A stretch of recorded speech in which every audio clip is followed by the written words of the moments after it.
My parents gave my golden child siblings $400K each, left me nothing and mocked my wedding. Later at a family dinner, they had to face me and were ashamed. I broke down at the family dinner finally. 6:07 a.m., being the youngest of 4 siblings, I've always felt like a secondary concern. My parents and my siblings have always given the best to Lori, 33, F, Chuck, 29, M, and Jade, 25F. With luck, I get the leftovers. My siblings haven't given me a birthday present in almost a decade, but they still ask me to help out with group gifts for all of them each year. We're having a family supper on Friday night, and I must admit that it seemed like my siblings were making fun of me or bragging about something they received from my parents that I was not given almost every other line. They commented on how lovely nearly all of our weddings were, but they also made sure to point out that it was acceptable for my wife and I to have a modest, low-key wedding. We were thrilled, but they conveniently ignored the fact that my parents had paid for my brother's wedding but not mine, citing financial constraints stemming from their need to save for Jade's nuptials. They mentioned how my parents aid them, so they don't have many student loans. They were all residents of posh 4-year colleges. I originally attended a very prestigious and difficult to get into watchmaking school while living at home. I paid my rent at home as I was paid to go to school. My folks bought my tools, and I'm grateful for their assistance. I truly do. However, they each paid my siblings $21.50K. For tools, they gave me $7K, but that's equal to them. I didn't ask for money when I returned to school on my own, and I wasn't given any either. They took care of everything without my brother even having to ask when he returned to school. Many more insignificant things happened, like remarks about vehicles and other lifestyle decisions. However, it was my brother and his wife's comment that their marriage is so wonderful because they go on impromptu dates like the one they had the Friday before. That really set me off. The Friday night, my parents abruptly canceled our plans and called my wife and me. Due to an emergency, they had to watch Chuck's kids. Therefore, they had to eat dinner at our place. It turns out that Chuck and my CL had an emergency meal at Texas Roadhouse.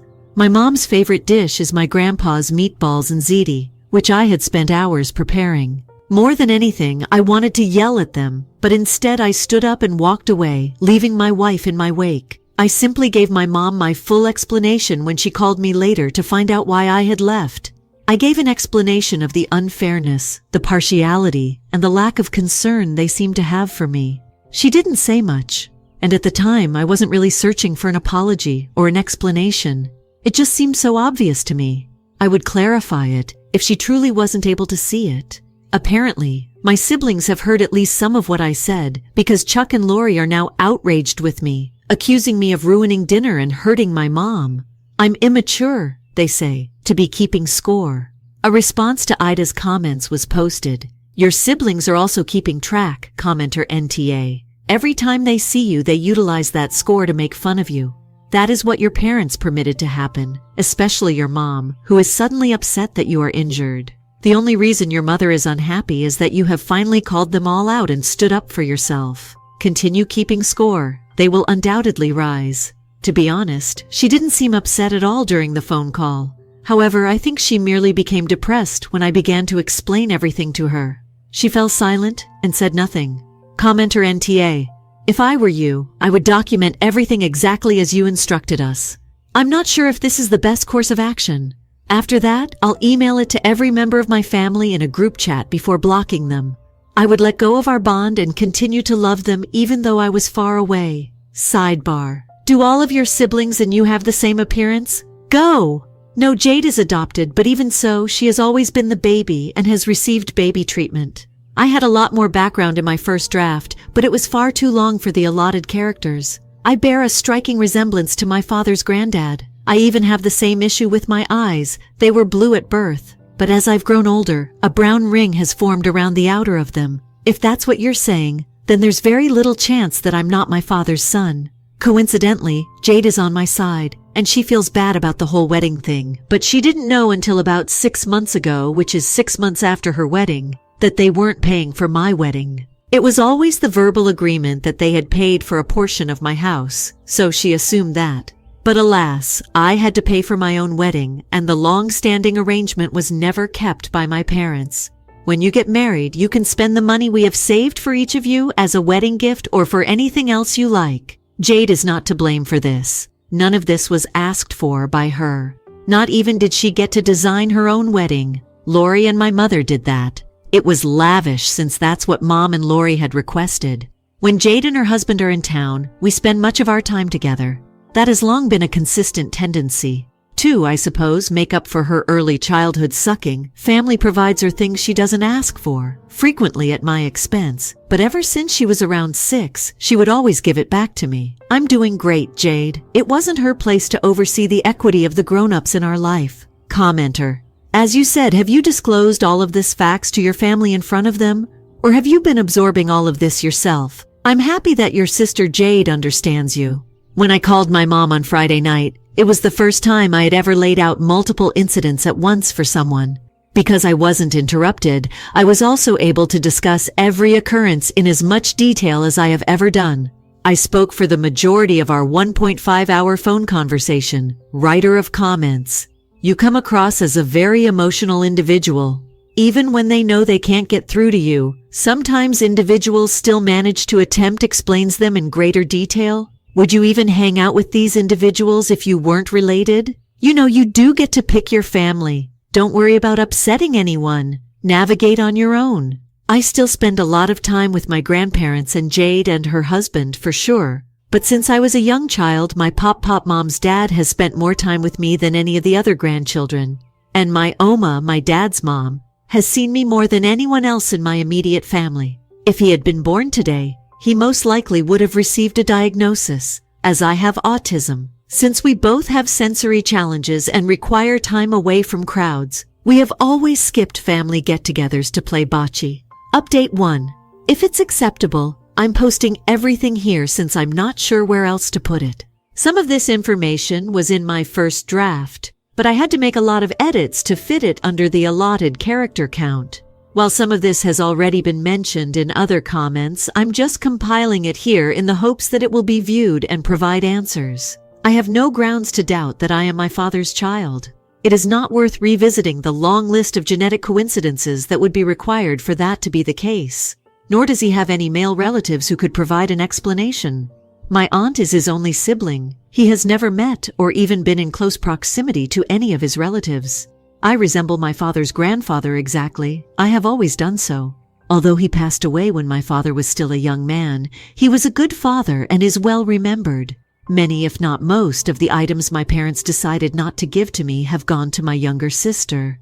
However, she did not request any of it, and she has been among the few who continuously tries to put things right. For crying out loud, at 6 years old, she was attempting to make it right. She is undoubtedly not seeing everything, but she has made an effort to rectify what she has. She may be guilty of taking others for granted and failing to inquire, but she is not a heartless person, and berating her won't make things better. We had a lengthy conversation after I shared this.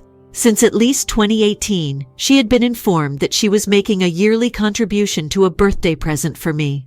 When my wife and I started posting about our game-going experiences, she assumed that one of the games we attended annually was the gift she had been giving money for. She had given money to my older sister so that she could purchase tickets for my wife and me to see my favorite soccer team. Although there is a lot of background there, the main point is that Jade and I get along well, and she doesn't engage in any negative singling out of me. She and her husband routinely spent time with my wife and myself, the four of us most of the time. 3. Growing up, my maternal grandfather was undoubtedly partial to me, but it wasn't like I received things in plenty or anything. Our personalities are just so similar, and it was evident even when we were very young. Since I too have autism, I firmly believe that he may have received a diagnosis there. We both have severe sensory issues, but big gatherings and being surrounded by a lot of different noise sources, possibly from his noisy Italian family, overwhelm us both. Thus, during at least some of our family get-togethers, the two of us hide. Eventually, we took to hiding from one another by just going outside to play bocce, or isolating ourselves in the kitchen to prepare meals. He has expressed as an adult that he feels I'm not receiving as much, and over the past 2 to 3 years, he has given me more things than anyone else that he believes are intended for me to have after he goes away, and that he wants me to enjoy now. That was undoubtedly the cause of the conflict on Friday. My older siblings are accusing me of trying to use my inheritance to further my own financial gain, and he is a very wealthy man. I have never asked, and I have no idea what his plans are. He's always had a pathological urge to make things even, and it's none of my concern. I don't expect him to handle his estate any differently because everyone receives the same amount of boxes for Christmas, almost to the identical amount of money spent on each recipient. I genuinely believe that everything is going to charity, but I genuinely anticipate that anything that isn't will be split equally. On the other hand, I only see a lovely collection of music that I get to listen to on repeat, while my older siblings perceive the monetary value of his record collection and regard it as a financial bonanza. I never do business with that. They think I'm hoarding the vintage Timex Marlin watch he gave me, which is the most precious of its kind. Once more, though, all they want is for me to sell them and split the money. To begin with, their only value is sentimental. Second of all, Pop-Up handed them to me just knowing that I would wear and mend the ones I liked. Pop-Up is still very much alive. It would be incredibly impolite and entitled to sell them. It does have nominal value, which is why they are upset that he handed me his first decent car. Too old to be worth much as a dependable car even now. It's not old, uncommon, or valuable enough to qualify as a collector's item, yet it holds sentimental value for me. It's in great exterior shape, but it's required a lot of effort to keep it running smoothly for years. It was his Sunday car. That's not what my elder siblings are saying. Since my paternal grandmother has openly favored me more and more as I've gotten older, I am actually the favorite in a very quantifiable and extremely generous financial sense. However, the gifts my parents gave me recently seem to be dwarfed by their IMO, highly inflated estimation of their financial value. Once more, this has nothing to do with money, and she isn't in a position to leave me an inheritance as far as I know. Not that I would even put it to her. When I was really little, I used to spend hours looking at an ancient clock of hers that was constructed by a local clockmaker and kept in a handmade cabinet. She actually labeled the clock as early as when I was 5 or 6 years old, claiming ownership, but I never asked for it. When the time comes, I will gladly accept it if she continues to feel that way. I appreciate it. However, I don't use our time together as a cover for some kind of time-stealing scheme.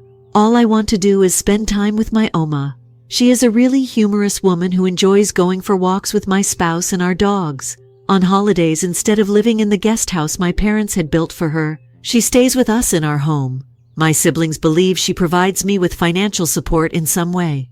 Again, she is most definitely not in a position to do this, barring any unforeseen circumstances. 5. Sometime during the next week, my wife and I will have a conversation with my parents. We'll be taking our time to prepare by writing things down, but I'm not sure what to anticipate. I'm not even sure what I'm hoping to get out of it, but I'll be talking about family therapy. Update 2, hence it's update time. My spouse and I had a conversation with my parents about a week after the post and resolved our differences. As advised by a few, I put my ideas down in writing and, to the best of my understanding, created a comprehensive list and explanation of the differences between what I received and what my siblings received over the years. I finally took the time to sit down and calculate my rent.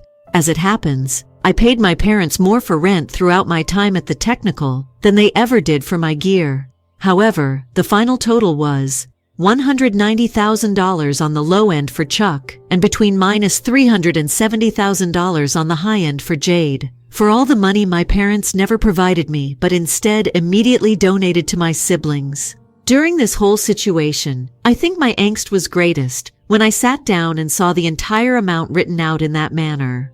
Although my parents were aware of the disparities, they actually avoided discussing the precise sums until we sat down and went over each significant gift episode, case by case. At that point, my dad acknowledged that my calculations were probably conservative. That was pretty much the end of any fruitful conversation for that evening. My dad simply stated that they didn't think things had gotten that severe, but he wouldn't elaborate on how they would have missed the signs. While this was going on, Chuck and Lori kept getting more irrational and were calling and texting my parents, my extended relatives, and myself. Since then, I haven't had a direct conversation with either of them, and I don't plan to anytime soon. About a week following that initial meeting, my parents requested another meeting. A lot was said, but basically they thought I was doing okay and didn't require their assistance. They essentially believed that I could function without them. They acknowledged that they most likely lived beyond their means, provided more to my elder siblings than was appropriate, and were never able to give me that much. They said that because they were paying for Jade's tuition, car, and apartment at the time, the timing of my wedding coincided with arguably the worst of their overspending and lack of saving, and that they truly lacked the money to keep their word.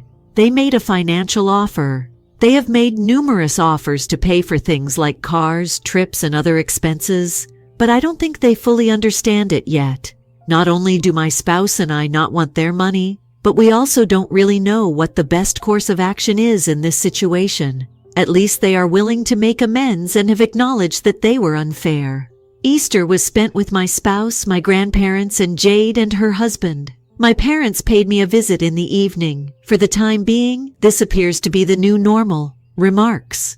They'll probably ask for financial assistance to cover funeral expenses. I wouldn't feel bad about leaving them on their own if nothing changed about our connection between now and when they retired, which is partly why I don't want to take any gifts from them at this time. But Jade and her husband would definitely make sure they didn't go without. Although I know they would try to use that as leverage, I just don't think I'd be in a position to be guilted into supporting them if I let them pay off my mortgage. I've known them for too long to be unaware of their actions. I'm not wishing them any harm at the moment. Simply put, I wouldn't intervene to support them financially. They blew their money. They still spend carelessly, in my opinion. I don't think my mom inherited any of my Pop's thrift or sense of poverty. It is unlikely that she recalls the time when his business was just being started when she was a young child. Alternatively, if she does, she declines to learn anything from it. They don't seem to have much saved for retirement, and even if they had, I don't think they would live a thrifty lifestyle. After they retire, I fully expect them to be broke, and I don't want them to be able to use that as an excuse to try and shame me into assisting. Even if they are, I am certain that Chuck and his family won't feel qualified to assist. Despite their enormous wealth, they constantly lament their lack of money. They are not, by definition, broken. All they have are trashy pals and fancy tastes. And barring a reconciliation, Lori will probably be so incensed with them for being a baby and listening to my complaints that she would be happy to see them suffer, especially if she doesn't think she will inherit anything. If they went through her inheritance, I genuinely believe she would throw her own parents out the window without a second thought. More on Jade and the birthday presents. I don't really have time to talk about everything, but Jade's birthday was discussed in the original post's comments. In summary, Lori had been receiving money from her and her husband, and a significant portion of that money was used each year to purchase tickets for my wife and me to watch the union perform. She therefore thought that at least one of the games we played was the gift when we eventually shared images of ourselves playing them. She even cited a post I made on Instagram the previous year and specifically referred to it as a birth present. I did not say that it was my wife's gift. To be fair, looking back, Jade's reply at the time seems to indicate that she was happy that I was appreciating her present to me. In actuality, Lori was simply robbing Jade of a few $100s annually for a minimum of 5 years. Although I adore Jade and her spouse, they are incredibly innocent. Both were spoiled and affluent as children, and neither had any practical understanding of price. They didn't bat an eye when Lori asked for money each year to buy me a birthday present because they honestly believed that tickets to a union game cost much more than they actually do. Jade no longer communicates with either of my siblings, nor does her spouse. When they learned that I hadn't been buying presents for my siblings, they were both truly shocked. As an amusing aside, they bought my wife tickets to a game last spring without asking me, and without considering that it would make up for everything. All they wanted to do was be kind. Jade tries so damn hard not to appear entitled, but I won't pretend she's flawless or that you can't tell she's been overindulged. She and her spouse are financially secure on their own and freely share. It's unfair to belittle her because I acknowledge that she has an advantage. She never shoved it in my face and didn't ask for it. She is ashamed at how uneven things are, unlike Chuck and Lori.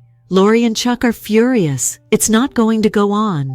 Does your parents' knowledge of Lori's theft from Jade exist? Indeed they are. I am aware that they maintain communication with her and her family, as well as Chuck and his Lori. Chuck and Lori are the ones who have given them grandchildren, and I don't want my parents to ignore them. I have no desire to meddle in their relationship. My parents are aware of what Lori did.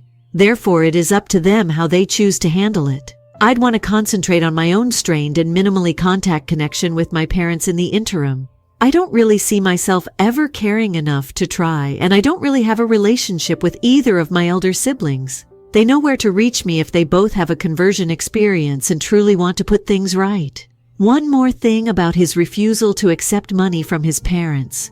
If I allow my parents to give me money, I'm not even sure if they have any, I think they will take us into consideration, even though they won't really address the fact that I was treated differently even in the absence of the money. I'm not interested in accepting the money offer until I have proof that it is not an attempt to purchase my forgiveness or gain my favor again. Both my spouse and I have jobs and make nice salaries.